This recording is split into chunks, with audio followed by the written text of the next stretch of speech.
હતું, જેમાંથી બટાકા તો સમયસર લણી લેવાયા, પરંતુ ઘઉં અને ચણા ઉપર માઠું નુકસાન જાય તેવી ભીતિ સેવાઈ રહી છે। અને અત્યારે મોટી વાત એ છે કે એક સિસ્ટમ ગઈ છે, ત્યાં બીજા નંબર પર એક નવું વેસ્ટર્ન ડિસ્ટર્બન્સ 27 ફેબ્રુઆરીથી વળી પાછું આવશે। મુખ્ય કારણ છે કે આવનારા સમય માટે ખેડૂતોને ચિંતાનો માહોલ જે છે તે બન્યો છે।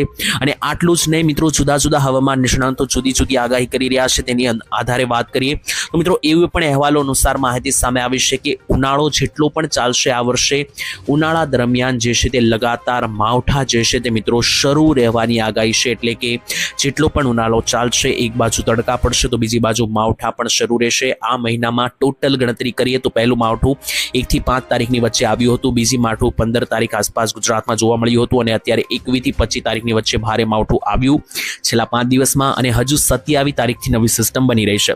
તો આમ જોવા જઈએ તો એક સાથે 4 માવઠાની સિસ્ટમ ગુજરાત ઉપર આ મહિને આવી છે, અને આ મહિનો કોઈ ચોમાસાનો નથી। આ રીતની સિસ્ટમો ચોમાસામાં આવતી હોય છે 4-4, 5-5, અને હજુ પણ ત્રીજો મહિનો એટલે કે આના પછીનો જે માર્ચ મહિનો છે એમાં પણ લગાતાર માવઠાની સિસ્ટમો સક્રિય રહેશે તેવી પણ આગાહી જે છે તે અત્યારથી આગોતરું એંધાણ આપી દેવામાં આવ્યું છે।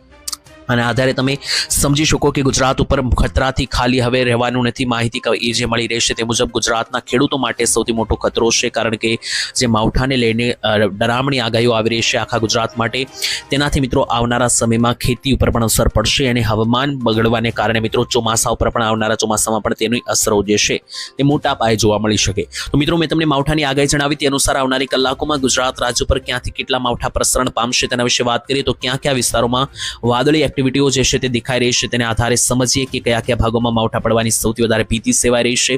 તો અહીંયા મિત્રો મેપની અંદર તમે લાવી જોઈ શકો કે સૌરાષ્ટ્રના આખા ભાગની અંદર કાળા ડિબાંગ વાદળો છવાઈ રહ્યા છે।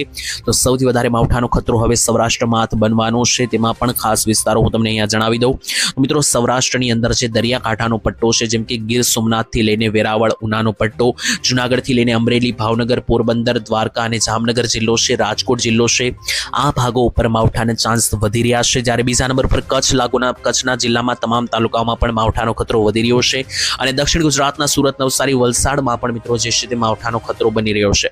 જો કે મિત્રો આ માવઠા કોઈ એટલા ભયંકર કે ખતરનાક 1-2 ઇંચના નથી આવવાના। જનરલી મિત્રો આ બધા માવઠા 25 mm સુધીના વધીને 15 mm સુધીના આવી શકે। તો એના માટે પણ નાના એવા વરસાદ માટે પણ તૈયારી રાખવી, કારણ કે નાનકડો વરસાદ પણ ઘણી વખત ખેડૂતોને એક મોટું નુકસાન આપીને જતો હોય છે। બાકી બીજા નંબરે ઉત્તર ગુજરાત અને મધ્ય ગુજરાતમાં પણ કેટલાક છાંટછૂટ થવાની આગાહી છે। અત્યારે મિત્રો સિસ્ટમ કંઈક એવી બની રહી છે કે જે વેસ્ટર્ન ડિસ્ટર્બન્સ છે તેના વાદળો ગમે તેમ ફ્લક્ચ્યુએટ થઈ રહ્યા છે, જેને આધારે કોઈ એક વિસ્તારમાં પ્રોપર આગાહી ના બની શકે। આખા ગુજરાત ઉપર આ રીતના મિત્રો વાદળો જે છે તે પ્રસરણ બોલાવી રહ્યા છે, અને એના કારણે ગુજરાતમાં અચાનક ગમે ત્યારે મિત્રો વાદળો સક્રિય થવાને કારણે માવઠા બની શકે, તો તૈયારીઓ રાખવી। તો માવઠાની આ માહિતી અહીંયા પૂર્ણ થાય છે। ત્યાર પછી ઋતુ પરિવર્તનને લઈને સૌથી મોટી આગાહી આવી રહી છે। તો મિત્રો જોઈ લો, હવામાન ખાતાએ ગઈકાલે માવઠાનું એલર્ટ જાહેર કર્યું હતું છૂટાછવાયા વિસ્તારોની અંદર।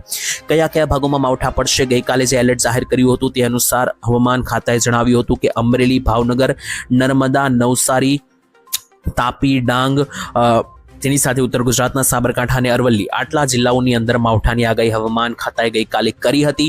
અને બીજા નંબરે મિત્રો હવામાન ખાતાએ ગરમીનો એક નકશો બહાર પાડ્યો હતો કે બપોર વચ્ચેના સમયગાળા દરમિયાન કે જ્યારે સૌથી વધારે ગરમી પડી રહી છે ત્યારે ગુજરાતનું તાપમાન ક્યાં પહોંચી રહ્યું છે, સૌથી વધારે મહત્તમ તાપમાન ક્યાં બોલાઈ રહ્યું છે। તો મિત્રો જોઈ લો તો 26-27 તારીખે ભારે ગરમ મિત્રો માહોલ જોવા મળી રહ્યો છે। તેની વચ્ચે તાપમાન વિશે વાત કરીએ તો સૌથી વધારે તાપમાન ગરમાયું છે મધ્ય ગુજરાતમાં, જ્યાં અમદાવાદ, ગાંધીનગર અને આણંદ બાજુ 36 થી 37 ડિગ્રીનું તાપમાન નોંધાયું છે। દક્ષિણ ગુજરાતમાં સુરત, નવસારી, દમણ, ડાંગ લાગુના અને સાપુતારાના વિસ્તારોમાં 35 ડિગ્રી સરેરાશ તાપમાન બોલાયું છે, જ્યારે સૌરાષ્ટ્રની અંદર અમરેલી, ભાવનગર, ગીર સોમનાથ અને જુનાગઢ આટલા ભાગોની અંદર જે છે તે તાપમાન 35 ડિગ્રી આસપાસ રહ્યું છે। ઉત્તરીય સૌરાષ્ટ્રમાં દ્વારકામાં માત્ર 25 ડિગ્રી તાપમાન રહ્યું છે, તેની સાથે મોરબી અને જામનગરમાં 35 ડિગ્રી, રાજકોટ અને બોટાદની અંદર 36 ડિગ્રી તાપમાન રહ્યું છે। ઉત્તર ગુજરાતના મહેસાણા, બનાસકાંઠા, પાટણ, સાબરકાંઠાની અંદર 35 ડિગ્રી તાપમાન રહ્યું છે, અને ઉત્તરીય સૌરાષ્ટ્રની સાથે સાથે કચ્છમાં 36 ડિગ્રી સરેરાશ તાપમાન નોંધાયું છે।